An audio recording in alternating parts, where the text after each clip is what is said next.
Assalamualaikum warahmatullahi wabarakatuh. Salam jumpa kembali untuk seluruh sahabat-sahabat YouTuber, sahabat media, serta para pemirsa dan seluruh para pendengar, para penggemar di seluruh tanah air Indonesia, di Jakarta, Jakarta Selatan, maupun di luar negeri sana.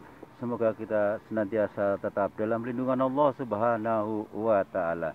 Di sini saya pribadi, Bung Cepri, selaku pemandu pembawa acara Radio RAS yang ada di channel saya mengudara kembali untuk Anda dalam acara tanya jawab seputar dunia lain edisi religi.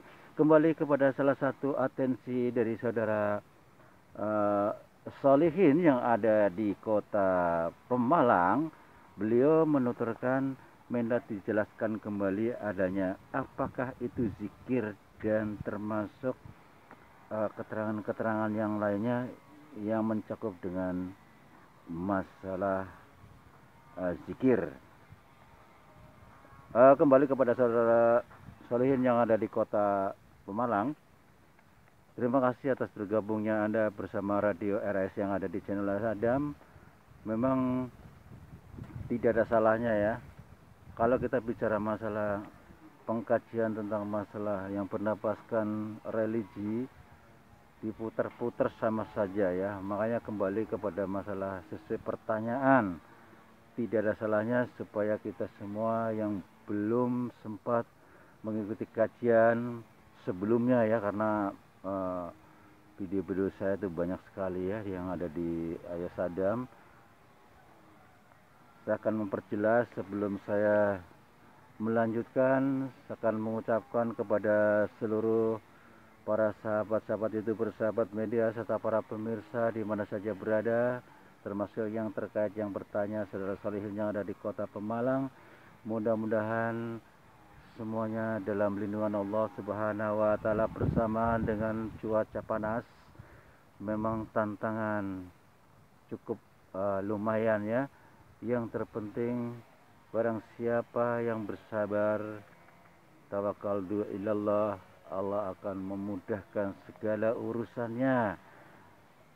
Insyaallah apa yang kita rasakan yang ada, kalau kita dekat dengan Allah, kita akan merasakan kelebihan-kelebihan itu.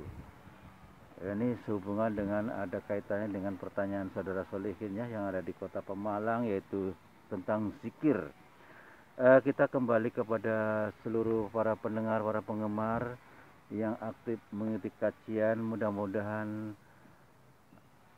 yang sakit sudah diangkat penyakitnya oleh Allah Subhanahu wa Ta'ala, dan yang sedang kesusahan, mudah-mudahan Allah memberi kemudahan dan dikabulkannya hajat-hajatnya. Harapan saya juga dari kami studio Radio RS yang ada, semoga semuanya senantiasa Allah selalu melindungi kita semua dan diselamatkan dunia akhirat. Mari kita untuk mempersingkat waktu, saya akan membahas tentang pertanyaan saudara Soleh yang ada di kota Pemalang tentang zikir ya. Arti daripada zikir itu yang berkembang di kalangan kita umat Islam, yaitu menyebut-nyebut, mengingat nama Allah ya. Jadi Allah dengan mengucapkan hikmah ya, mengingat-ingat kepada Allah dengan mengucapkan hikmah atau kalimat-kalimat yang ada, yaitu ada juga yang mengucapkan Allah, Allah, Allah.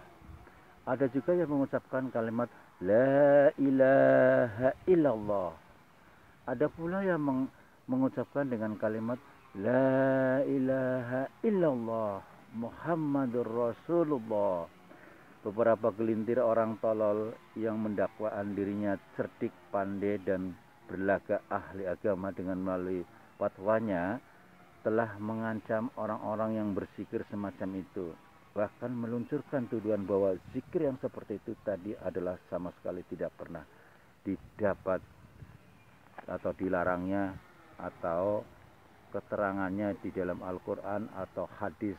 Zikir yang demikian itu jelas merupakan hasil ciptaan para ahli tarekah yang menyesatkan umat ke arah kekufuran, dan juga ada di antara mereka yang mengatakan bahwa itu merupakan penghinaan terang-terangan kepada Allah. Apa itu yang menengok ke kanan dan ke kiri dengan memejamkan kedua matanya dan lain sebagainya.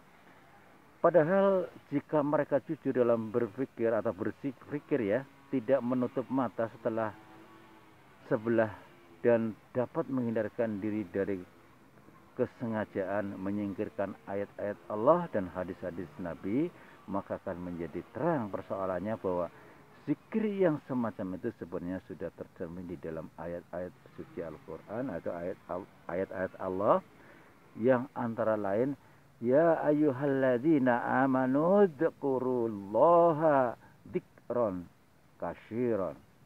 Ya, hai orang-orang yang beriman, zikirlah, ingatlah kamu kepada Allah dengan zikir yang sebanyak-banyaknya. Al-Ahzab ayat 41. Ayat di atas memberikan penjelasan bahwa Allah memerintahkan kepada kalian atau sekalian orang mukmin untuk berzikir sebanyak-banyaknya, tidak terbatas jumlahnya. Kita orang mukmin diberi wewenang untuk menentukan cara zikir asalkan tidak bertentangan dengan dasar-dasar hukum dalam Al-Quran maupun Al-Hadis, sebab amalan zikir ini adalah merupakan perkara ibadah yang ketentuan hukumnya berbentuk mutlak. Maksudnya ketentuan melaksanakan zikir tersebut tidak terkait dengan syarat atau rukun langsung diberikan oleh Allah ataupun Nabi Sallallahu Alaihi Wasallam. Kita ada wewenang untuk menentukan jumlah, apakah 3 kali, 7 kali, 9 kali, 11 kali, 17 kali, 21 kali, atau 33 kali, dan seterusnya. Demikian juga hanya dengan cara atau teknik melaksanakannya, kita pun diberi wewenang ya untuk membuat atau menciptakan cara sendiri, tidak berbeda dengan perintah menutupi aurat. Terserah bagaimana cara dan bentuk menutupi aurat, yang penting aurat itu dapat tertutup sesuai dengan yang diperintahkan untuk ditutupinya. Demikian pula dengan cara berzikir, ini berserahlah kepada diri kita di dalam melaksanakan, apakah dengan menengok ke kanan ataupun ke kiri atau tidak menengok. Dari sinilah sebabnya para ulama thariqah membuat jumlah bilangan dan cara-cara khusus yang bermacam-macam. Jangan sempat salah mengerti kalau amalan zikir yang diciptakan para ulama thariqah seperti itu dianggap atau dituduh menyesatkan karena dinilai amalan tersebut tidak pernah dijumpai tuntunannya di dalam Al-Quran ataupun hadis. Jika ibadah zikir ini disamakan dengan ibadah sholat ataupun puasa atau fardu, adalah merupakan langkah keputusan yang keliru pula. Sebab sholat atau puasa fardu adalah merupakan bentuk pikiran perkara yang ditentukan atau ketentuan kewajiban mengerjakan berbentuk muqayyad.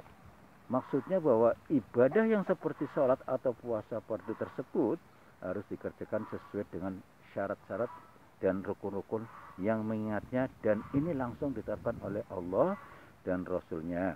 Misalnya tentang bacaan-bacaannya, bilangan rakaatnya, niatnya, menghadapnya, waktunya, dan seterusnya.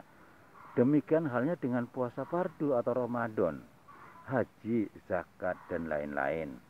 Rasulullah sendiri Sallallahu Alaihi Wasallam tidak secara jelas menentukan tentang masalah zikir ini. Apakah caranya diisyaratkan harus begini dan begitu? Beliau hanya memberikan petunjuk bahwa zikir yang baik itu ialah dengan menggunakan kalimat thayyibah. Sebagaimana tersebut di dalam hadis bahwa Nabi bersabda, la taqumus sa'atu hatta la yabqa ala wajhil ardi man yaqul Allah, Allah. Tidak akan datang kiamat kecuali apabila sudah tidak ada lagi orang membaca Allah, Allah di atas bumi. HR Muslim. Maksud hadis ini bahwa kiamat itu tidak akan cepat datangnya selama masih ada orang-orang yang selalu berzikir Allah, Allah. Ini berarti pula jika yang berzikir itu bertambah banyak, maka akan lebih jauh lagi datangnya kiamat. Hadis di atas dapat dipahami bahwa Nabi hanyalah memberikan petunjuk tentang kalimat zikir yang dibaca dalam hadis lain. Beliau bersabda, Abdulul dzikri la ilaha illallah.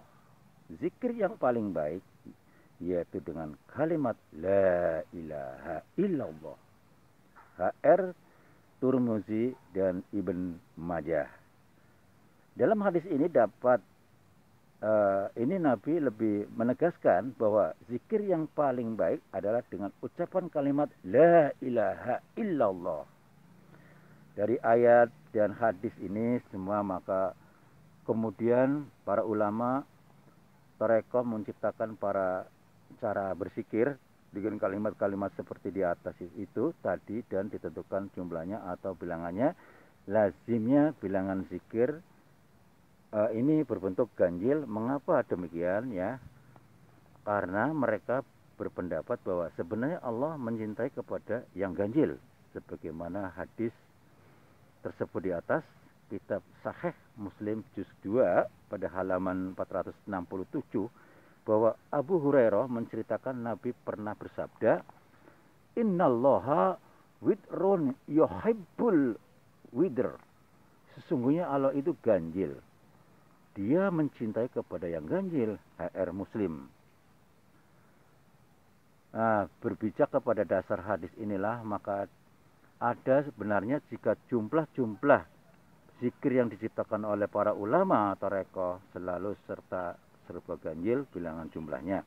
Jelaslah sekarang sesungguhnya apa yang diperbuat oleh mereka para ulama tarekat dalam hal menciptakan cara-cara berzikir kepada Allah sebenarnya tidak bertentangan dengan dalil-dalil Al-Quran maupun Al-Hadis